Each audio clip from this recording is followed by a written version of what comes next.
Hello everyone, কেমন আছো তোমরা সবাই? মিষ্টিস ব্লগের নতুন একটা ভিডিওতে তোমাদের সবাইকে স্বাগত জানাচ্ছি। পুজোর সময় রোজ ঘুরতে না বেরিয়েও, সারা রাত ধরে প্যান্ডেল না দেখেও যে পরিমাণে ঠান্ডা লেগেছে আমি বুঝতেই পারছি না এরকম কেন কি করে হলো। তো এত ঠান্ডা লেগেছে না যে আমার কিছুই খেতে ভালো লাগছে না, গলার প্রচণ্ড ব্যথা, কোনো কিছুই খেতে একদম মন চাইছে না। তো আজকে দেখি সন্ধ্যাবেলার দিকে আমার ভাই 1 কেজি মতন মাংস নিয়ে এসেছে। তো ভাবলাম কি মাংসটা না একদম ঝাল ঝাল করে করব, মানে প্রচণ্ড ঝাল দিয়ে করব যাতে খেতে ভালো লাগে। তো আমার মা সব কিছুই আর কি গুছিয়ে গাছিয়ে দেয়, আমি শুধু রান্নাটাই করি। প্রথমেই তো আমি মাংসটা ভালো করে ম্যারিনেট করে নিয়েছিলাম, লবণ, হলুদ গুঁড়ো, তার সাথে টক দই সব কিছু দিয়ে ভালো করে ওটাকে ম্যারিনেট করে রেখে দিয়েছিলাম। জানো তো মাংস ম্যারিনেট করে রাখলে সেটা খেতে ভীষণ ভালো লাগে, ওটা সফটও হয়ে যায়। তো হাতে যদি সময় না থাকে না, যখনই মাংসটা বাড়িতে আনবে সঙ্গে সঙ্গে ধুয়ে ওইভাবে ম্যারিনেট করে রেখে দেবে। তো ম্যারিনেট করে রেখে দেওয়ার পর তোমরা মোটামুটি মশলাটা করবে, পেঁয়াজ কাটবে, আলু কাটবে, এই করতে করতে 1 ঘন্টা মতন হয়ে যাবে। তো তারপরে আমি এখানে প্রথমেই না আলুগুলোকে ভেজে নিয়েছি লবণ আর হলুদ দিয়ে। তারপরে আমি ফোড়নের জন্য গোটা জিরে, তার সাথে দিয়েছি শুকনো লঙ্কা, এলাচ, লবঙ্গ, দারচিনি দিয়ে ফোড়নটা দেওয়ার পর এখানে আমি পেঁয়াজ কুচিটা দিয়ে ভালো করে ভেজে নিয়েছি লবণ আর হলুদ দিয়ে।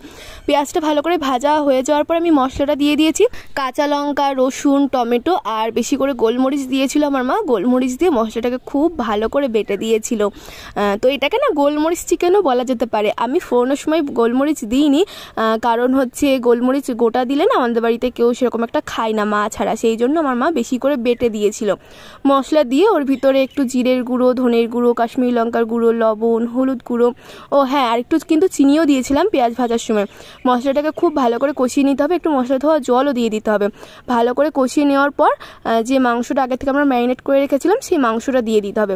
মাংস দিয়ে খুব ভালো করে কষিয়ে নিতে হবে। যেহেতু আমি এটা রাতের বেলার জন্য করছি, রুটির সাথে খাবো আমরা সবাই, সেই জন্য আমি এটা একদম কষা কষা করবো। আর কষা কষা মাংস দিয়ে রুটি খেতে ভীষণ ভালো লাগে। ঝোল দিলে জানো তো মানে জলটা দেওয়ার পর মাংসের টেস্টটাই একদম পুরোপুরি বদলে যায়। মাংসটা কষাতে কষাতে আমি এর ভিতরে আলু দিয়ে দিয়েছিলাম যাতে আলুটা কিছুটা সিদ্ধ হয়ে যায়, আমি যেহেতু একদম অল্প জল দেবো তার জন্য।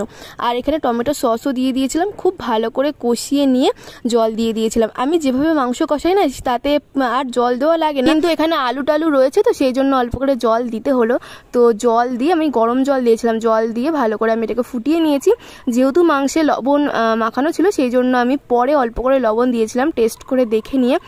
যেটুকু জল দিয়েছি পুরো জলটাই কিন্তু আমি শুকিয়ে ফেলেছি, দিয়ে একদম কষা কষা করে ফেলেছি। সব শেষে গরম মশলা গুঁড়ো ছড়িয়ে দিয়ে নামিয়ে নিতে হবে, তাহলে কিন্তু রেডি হয়ে যাবে গোলমরিচ চিকেন।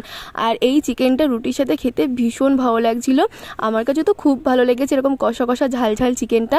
আজকের ভিডিওটা তোমাদের কেমন লাগলো অবশ্যই কমেন্ট করে জানিও, ভালো লাগলে লাইক করে দিও।